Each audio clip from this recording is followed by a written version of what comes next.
Daily routine of a real estate agent, consultant, realtor, advisor, broker.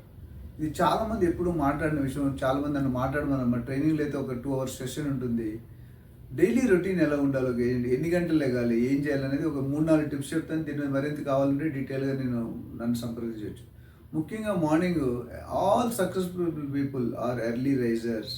మనం 5-5:30కి లేస్తే కనుక ఇంకా ముందు లేస్తే మంచిది. బట్ అట్లీస్ట్ 5 o'clock లేస్తే you will be planning a day very nicely. For example పొద్దుట లేవగానే మనం మెయిన్ బ్రషింగ్ అవన్నీ అయిపోయిన తర్వాత I suggest that you should have to drink almost 1 to 1.5 liters minimum with in a span of 1 to 2 hours.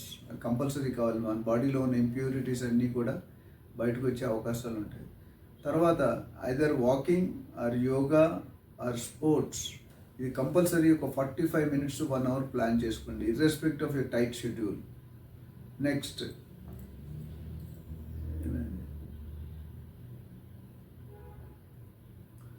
తర్వాత మనం తీసుకునే food, exercise తర్వాత ఒక 15-20 minutes మెడిటేట్ చేయండి. కూల్గా కూర్చొని తలుపుల రూమ్ ఎక్కడ ఎవరూ లేని ప్లేస్లో డిస్టర్బెన్స్ కాకుండా మీరు మెడిటేట్ చేస్తే మీ ఎనర్జీ లెవెల్స్ మారుతాయి. ఒక మనిషికి నిమిషానికి కొన్ని వేల థాట్స్ వస్తాయి. అందులో మనకు కావాల్సిన సరైన ఒకటే ఐడియా, కానీ అది ఒక్కసారి మనం సెలెక్ట్ చేసుకోలేకపోతాం. తర్వాత మీరు తీసుకునే ఫుడ్ మీద ఒక కంట్రోల్ పెట్టుకోండి. దొరికింది కదా అని ఎక్కడ పడితే అక్కడ తినేస్తే మాత్రం డెఫినెట్గా we are going to land in to problems. అట్లానే మార్నింగ్ లెగ్గానే ఈ మెయిన్ ఎక్సర్సైజ్ అయిపోయిన తర్వాత ఒక half an hour things to do today, things to do tomorrow. ఎప్పుడు కూడా క్యారీ ఫార్వర్డ్, బ్యాక్లాగ్ వర్క్స్ అని క్యారీ ఫార్వర్డ్ చేసుకోవాలి. ప్రియారిటీ డిసైడ్ చేసుకోవాలి. ఏది కంపల్సరీ అర్జెంట్, ఏది సెమీ అర్జెంట్, ఏది నాట్ అర్జెంట్ అనేది మీరు కేటగిఫై చేసుకొని ఏబిసిడి కేటగిరీలో పెట్టుకొని ఆ ఏబిని compulsory ensure that you do it in the same day. ఎప్పుడైతే కల్కా ఆజ్ కా అభి ఫాలో కాకపోతే మనం ఎప్పటికీ రైజ్ అవ్వలేం, ఎప్పటికీ సక్సెస్ కాలం. మీరు ఎవరైనా సక్సెస్ పీపుల్ చూస్తారు మార్నింగే లేచిపోతారు. అండ్ ఈవినింగ్ 9:30-10 ఫుడ్ తినేసి పడుకోవాలి.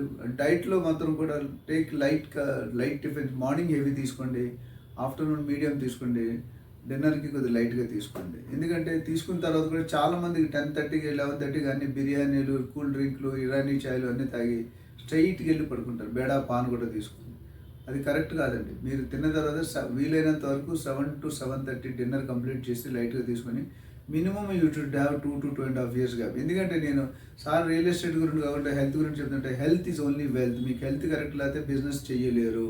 కడుపు నొప్పి, తలనొప్పి, మోషన్స్, ఫుడ్ పాయిజన్ ఇవన్నీ అవుతూనే ఉంటాయి. సో అట్లానే వారానికి ఒక రోజు సెలవు తీసుకోండి. సండే సాటర్డే కాకుండా మిగతా ఏదైనా ఒక రోజు తీసుకుంటే బాడీ రీజనరేట్ అవుతుంది. ఇయర్లీ 10-15 days ఫ్యామిలీతో బయటికి వెళ్ళండి. ఇంకొక ముఖ్యమైన ఇంపార్టెంట్ పాయింట్ నేను లైఫ్లో నేర్చుకునేది అంటే, ఫ్యామిలీతో మీరు హ్యాపీగా లేకుండా టైం గడపకుండా మీరు ఎన్ని కోట్లు సంపాదించడం హుదా. సో మీరు ఫ్యామిలీతో, నేను రోజంతా ఉంటారు, రోజుకి 2-3-4 hours ఎంత అయితే మీరు వీళ్ళు మార్నింగ్ 2 hours పిల్లలతో కానీ, లేకపోతే మీ నాన్న సంగతే మర్చిపోతారు. అమ్మని ఎవరమ్మా ఈ అంకుల్ అని అడుగుతారు. అలా చాలా సందర్భాలు చూసాం. ఇలా లేకుండా ఫుడ్ చెప్పాను, డైట్ చెప్పాను, వాటర్ తీసుకోవాలని చెప్పాను, అండ్ టీలు, కాఫీలు లిమిటెడ్ వేలో తీసుకుంటే better. Consume more greenery, salads, leaves, fruits, dry fruits ఎవరెవరు ఎఫర్ట్ చేయగలుగుతారో దాన్ని బట్టి చేయండి. డెఫినెట్గా మీలో చేంజ్ వస్తుంది, ఆ చలనం వస్తుంది. మీ తాలూకా ఏవైతే అంటే బాడీలో ఉన్న మాలిక్యూల్స్ కానీ ప్రోయాక్టివ్గా ఉండాలి. మోస్ట్లీ యాజ్ ఎ రిజల్ట్ మీరు ప్రోయాక్టివ్గా ఉండాలి. ఎందుకంటే ప్రోయాక్టివ్ లేకపోతే డీల్ క్లోజ్ కదండి. మనం కస్టమర్తో నెగోషియేషన్ వెళ్ళినప్పుడు కస్టమర్ మనం ఈ ఆన్సర్ చెప్తే ఏ క్వశ్చన్ అడుగుతాడు, ఏ పాయింట్ అడుగుతాడు, దానికి ఎలా సమాధానం చెప్పాలి, అప్పుడప్పుడు మనం రన్ చేస్తే వర్కౌట్ కాదండి. సో ఇవన్నీ కూడా డైలీ రొటీన్ అని మేము 2 hours సెషన్ ఉంటుంది నా ట్రైనింగ్ సెషన్లో. ఈ డైలీ రొటీన్ ఎవరైతే ఫాలో అవుతారో, అండ్ సైట్ విజిట్స్ ఎవ్రీ వారానికి ఫాలో అప్ ఎప్పుడు చేయాలి, సైట్ విజిట్స్ ఎప్పుడు చేయాలి, లీడ్స్ ఎప్పుడు కలవాలి, కన్సల్ట్స్ ఎంత కలవాలి, ఏ టైంలో కలవాలి, అంటే రోజంతా ఒకటే కాదు. You have to schedule your time to all these activities including your family. ఎవరైతే ఫ్యామిలీకి టైం ఇస్తారో, ఇంట్లో ఫ్యామిలీని హ్యాపీగా పెడతారో, వాటి సక్సెస్ రేట్ డెఫినెట్గా 100% అబోవ్ ఉంటుందండి. ఇది నా సక్సెస్లో చూశాను. మా ఇంట్లో మాత్రం డెఫినెట్గా మా పేరెంట్స్ కానీ, మా ఫ్యామిలీ వైఫ్ కానీ, చిల్డ్రన్ కానీ, they are always with me. ఎప్పుడు ఏది కావాలన్నా నేను ఉన్నా లేకపోయినా we try to manage the show. So అది చేసినప్పుడు మనం ఎప్పుడైతే person can balance wife and mother, అట్లానే వైఫ్, మదర్ అండ్ బిజినెస్ ప్రొఫెషనల్గా ఇవన్నీ చేసుకోగలిగితేనే మీకు సక్సెస్ అన్నిటిలో ఉంటుంది. ఎవరు మనకి సక్సెస్గా లేకపోయినా, హ్యాపీగా లేకపోయినా we cannot perform. So so మీరు ఇంట్లో పెర్ఫామ్ చేస్తే వీధిలో పెర్ఫామ్ చేయడం ఈజీ. ఇంట్లో పెర్ఫామ్ చేయడం వీధిలో పెర్ఫామ్ చేయడం అనేది ఒక 100% ప్రాసెస్ ఉంది. మనం పూర్వకాలం ప్రోవర్బ్ కూడా ఉంది. అవన్నీ ఇప్పుడు చెప్పలేను నేను. కాబట్టి మీ లైఫ్ స్కిల్స్ ఇంప్రూవ్ చేసుకోవాలి. మీ లైఫ్ స్టైల్ రియల్ ఎస్టేట్లో మెయిన్గా ఎందుకు రమ్మంటే change your life style. Life style మారితే మీకున్న రెస్పెక్ట్ కానీ మీకున్న కమాండ్ కానీ మారిపోతుంది. మిమ్మల్ని చూసే దృష్టికోణం వేరేగా ఉంటుంది. మీకు ఆ వాల్యూ ఎడిషన్ ఆటోమేటిక్గా, అంటే కస్టమర్ దగ్గరికి వెళ్ళినప్పుడు నేను ఒక ఎగ్జాంపుల్ చెప్తానండి. కస్టమర్ మారుతి 800 వచ్చా, నేను హోండా సిటీలో వెళ్ళాను. 50% అక్కడే మనం విన్ అయిపోయాం కేసు. అంటే నేను ఎవరిని హర్ట్ చేయట్లేదు.